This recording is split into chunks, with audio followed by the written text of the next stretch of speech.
Can gay men be jealous and possessive of heterosexual women in friendships? Absolutely, they can. Hi, my name is Dr. Natalie Jones. I have been counseling victims and perpetrators of abuse over the years. So I had a post about homoeroticism on female friendships, in female friendships, and so this person, I've had several people respond to me with a comment that's very similar to this. What about friendships with gay men? Sometimes I feel like some of the same things happen.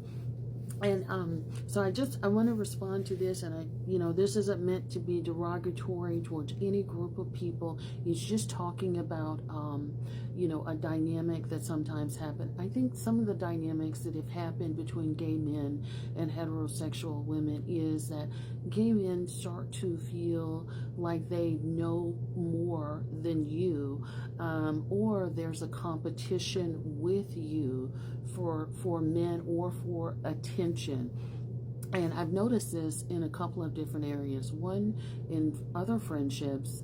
Two, just in different settings, right? I've worked in different counseling settings.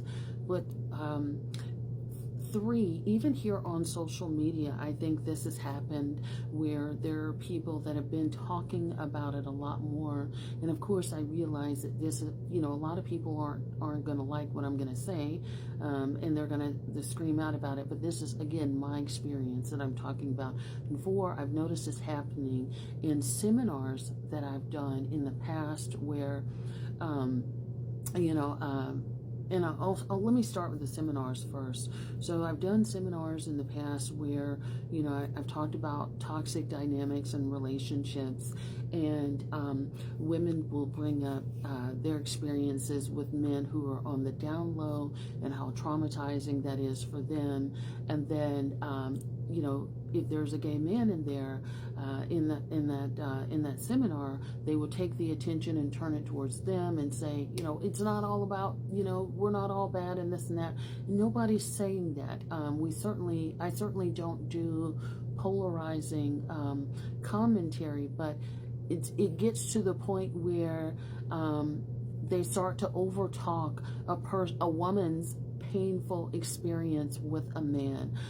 So it gets to the point where it's like it becomes so polarizing that, like, if you say anything about an experience with a man who turned out to be gay in a relationship or a traumatic experience, they turn it so that the commentary then becomes about them and how you shouldn't, and women are shamed into being silent. And so that's why when I do, seminars now where women want to talk openly and freely, I try not to have men in those seminars, period, because I feel like the dynamic can shift and become polarizing whenever a man is involved, period, whether he's heterosexual, gay, or what have you. I just feel like that dynamic can shift, and so much so where they shoot down a woman's painful experience and wants to dismiss her painful experience.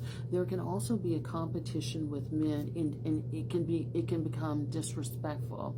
And how this shows up when a woman is dating a man, it quickly becomes like, I think he's gay, I think he's on, I think he plays for my team or whatever. So there's been those sorts of experience where that's kind of like, it becomes borderline disrespectful to your relationship, and it becomes less about, hey, let me inform my friend, and more about an antagonistic, mocking nature towards their friend. So it almost becomes condescending, like, oh, I think he, I think he's gay, I think he, wants to be with someone like me, something to that nature when you're dating someone and when you're falling in love.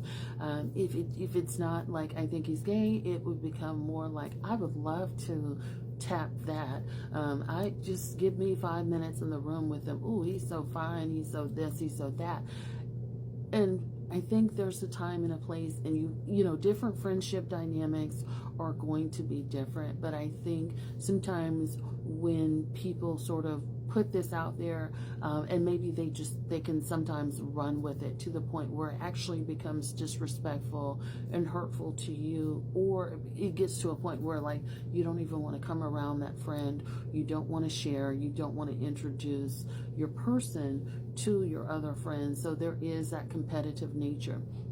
Number three, I've been seeing this a lot in the media, and I think a recent example of this was an interview Jason Lee did with Candace Owens. In this interview, he's basically putting down women.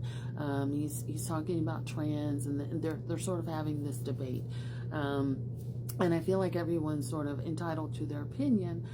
Sometimes opinions can be hurtful, but in this instance, Jason Lee was discrediting women and saying that, sometimes women aren't really, aren't womaning, basically, by saying that, sometimes women can't get pregnant and this and that and the other. And so sometimes trans people are more, something to the effect, I don't want to misquote, but something to the effect that sometimes trans women are more feminine or more of a female than an actual female. And so it was sort of that sort of comment. And Candace Owens, she and him went back and forth for a little bit, but I think it was just like this degradation of women that he was doing, and he was trying to force it out there to say that, women aren't, sometimes women who are naturally born women really aren't all that, and they're not necessarily deserving of the title, or trans people can be more deserving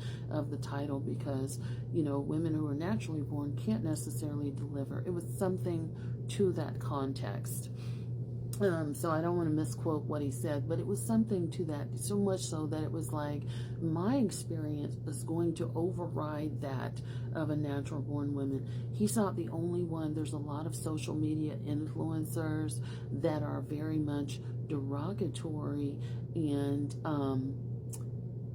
put natural women down. So there can be gay men that definitely put women down, and you see it a lot here on social media and various different platforms. And the theme is very similar. I can do being a woman better than you, or I can pull more than you can. It's very much a competitive based feel to it, where it's like I'm much better at being a woman than you are, or I'm much better at being feminine than you are, or I can pull better men than you, or you just don't make looking feminine as good.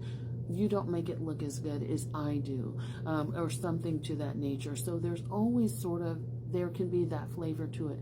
And I want to again reiterate that this is not towards all gay men, but this is towards this particular friendship dynamic that I was talking about in this post, where it can seem like a gay man is obsessed with being better than you, or pulling the type of man that you pull, or even just sort of putting you down as a woman to make you feel very inferior. And so there is that dynamic that happens in a toxic friendship dynamic. And again, last time, disclaimer, this does not apply towards all gay men. I don't have any sort of negative ill will towards gay men or even the LGBTQIA community, but I am here to talk about toxicity and abuse that certainly happens within those, within the dynamics, and within our culture of itself. So let me know how you folks feel about it. Like, follow, and share if this has been helpful for you. And lastly, I'm not homophobic or transphobic in any way. I think I'll put that out there. Although I think most people know that, I do sometimes get that with these types of posts where people can't listen and hear the information and have a conversation without thinking that I'm trying to put a whole group of people down, and I'm not. Thank you.